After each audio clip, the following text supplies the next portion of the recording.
সারা দেশে গত ২৪ ঘন্টায় হামের উপসর্গ নিয়ে ৫ শিশুর মৃত্যু হয়েছে।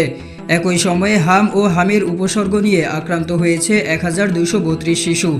সোমবার ২৪ আগস্ট বিকালে স্বাস্থ্য অধিদপ্তরের হাম বিষয়ক হালনাগাদ প্রতিবেদনে এ তথ্য জানানো হয়েছে। বিজ্ঞপ্তিতে বলা হয়েছে, গত ২৪ ঘন্টায় দেশে হামের উপসর্গ নিয়ে আরও ৫ শিশুর মৃত্যু হয়েছে। তবে নিশ্চিতভাবে হামে আক্রান্ত হয়ে কোনো শিশুর মৃত্যু হয়নি।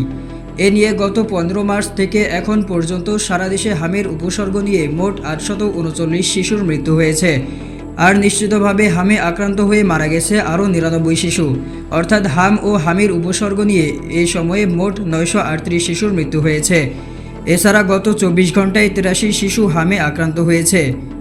হামের উপসর্গ নিয়ে আক্রান্ত হয়েছে আরও ১,১৪৯ শিশু।